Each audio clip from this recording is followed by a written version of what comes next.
I never imagined a simple no parking sign would spark a full-blown war with my neighborhood HOA and their overbearing president. How could I know that towing their cars would unravel a web of deceit and bring justice to our business district? It all started when I slammed on my brakes, nearly crashing into a black SUV parked in my reserved spot. 4 unfamiliar cars filled my company's tiny lot, and my blood boiled. After 6 years running my software firm, I'd never seen this chaos. "What's going on?"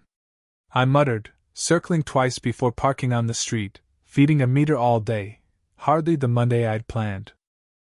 Inside, my office manager, Lisa, was fuming. "There's no parking, Ethan. Sarah and Mike are still circling." Dropping my bag, I glared at the strange vehicles. "Any idea whose these are?" Lisa handed me coffee. "No, but there's a property management sign by the fence." "Call them." The sign read Greenview Property Management. When I called, a bored receptionist patched me through to a guy named Carl. "That's Oakwood Estates," he said casually. "They're repaving their guest lot and using yours temporarily." My jaw clenched. "Nobody asked me?" Carl paused, typing. "According to our notes, Helen Carter, the HOA president, said she had a deal with the owner." "I'm the owner," I snapped. "There's no deal." After a pointless call where Carl promised to look into it, I printed polite notices. "Private property. For Apex Software employees only. Please find alternate parking." I tucked one under each wiper. By noon, my team was grumbling about parking tickets. I promised to cover them, costing me $250. "Why not tow them?" Sarah suggested over lunch. "Let's try diplomacy first," I said, though my patience was thinning. Tuesday was worse.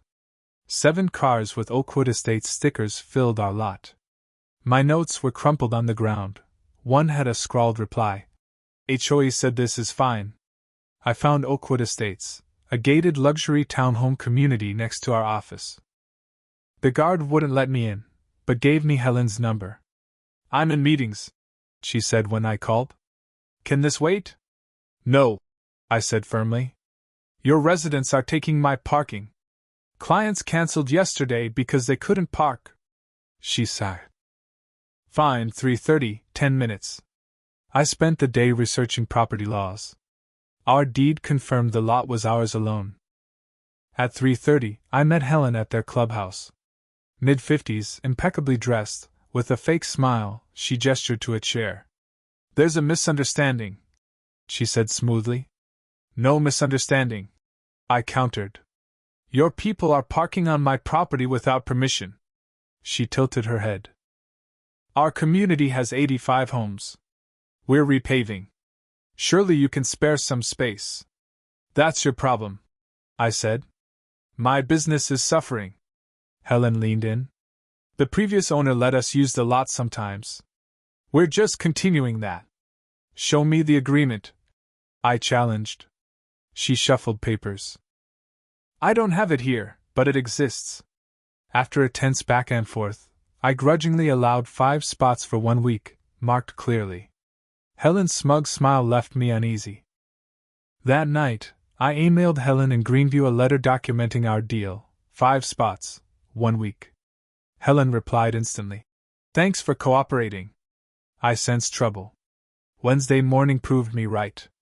15 cars with HOA stickers filled every spot, including mine. My employees couldn't park, clients were due soon. I called Helen. "We agreed on 5 spots." "I communicated that," she said coolly. "Some residents must have misunderstood." 15 cars isn't a misunderstanding," I shot back. "I'm at a landscaping committee meeting," she said. "Can we talk later?" "No, move those cars now," she sighed. "You're overreacting.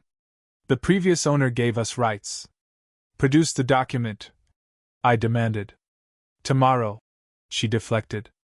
"Be neighborly." Furious, I sent my team home to work remotely.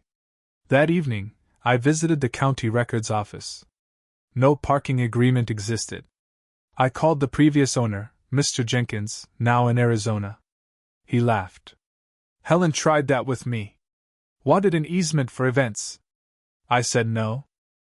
She's bluffing. Armed with this, I contacted towing companies. One agreed to help but required 24-hour signage. I ordered signs. Private property. Unauthorized vehicles towed at owner's expense. They went up that night. I emailed Helen. No agreement exists, confirmed by records and Jenkins. Towing starts tomorrow. Inform your residents. She called back, venomous. You're making a mistake. We have legal standing. Show me the proof. I said. You're hostile. She spat. I'm on the city planning board. Cross me, and your business will suffer. The threat was clear. Are you threatening me? I asked. Silence. You've picked the wrong fight. She hissed, hanging up. Angry emails from residents flooded in, orchestrated by Helen, demanding I honor the agreement. I replied to all. No agreement exists. I verified this. Your president misled you. Towing starts tomorrow. That night, I barely slept, fearing vandalism. Thursday, I arrived at dawn. 3 tow trucks waited nearby. By 8:30, 13 unauthorized cars filled the lot despite the signs. At 9 o'clock, towing began. In 40 minutes, all were gone. My phone exploded with calls and emails. Around 10 o'clock, Helen's BMW screeched in. She stormed into my office, face red. You had no right! I had every right, I said, offering a chair. You lied about an agreement. There is one, she yelled. Produce it, I said, sliding over my deed and Jenkins' statement. I've got proof you threatened me with your city position. Her face paled. That's not what I meant. It's exactly what you meant, I said. Unethical. Helen sank into the chair. What do you want? The truth, I said. Admit you lied, get the HOA to confirm no agreement, and stop harassing my business. She glared but nodded. The board meets tonight. As she left, I wondered if this was over. That evening, I crashed Helen's landscaping meeting on her pristine lawn. 6 women in hats froze as I approached. We need to talk, Helen. She smirked. Ladies, this is our neighbor with that little tech shop. 15 cars today, I said, showing photos. We agreed on 5. A woman with gray hair spoke. Helen, you said he agreed? Helen waved it off. You're overreacting. My staff parked blocks away, I said. Clients left. Helen sneered. The previous owner gave us rights. Show the agreement, I demanded. She smiled. I'll send it. I left, rattled, but my lawyer confirmed no agreement existed, only a rejected proposal from 12 years ago. Friday, towing signs went up again. Residents called nonstop. I emailed the HOA board. Helen lied. No agreement exists. Towing continues. At 6 a.m. Saturday, chaos erupted. Tow trucks hauled cars as 25 residents in pajamas screamed.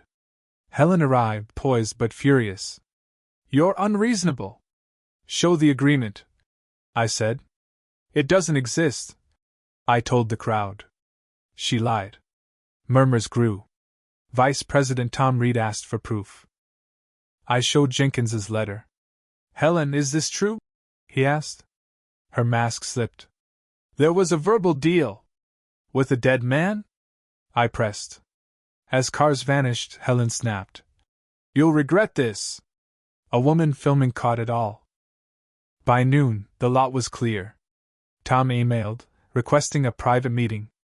At a cafe, he apologized. Helen acted alone. She's done this before, hired her cousin's firm, bullied a grocer. Why is she still president? I asked. She's manipulative, he said. I played Helen's threat. This is serious, Tom said. Will you attend our board meeting? Sunday night, I faced 60 residents. Tom exposed Helen's lies. My recording of her threat drew gasps. Helen floundered. He's twisting my words! The board voted her out and launched an ethics probe. Residents apologized. One elderly man shook my hand. You gave us courage. Monday, my lot was empty. Tom, now president, sent a letter confirming no agreement and new parking plans.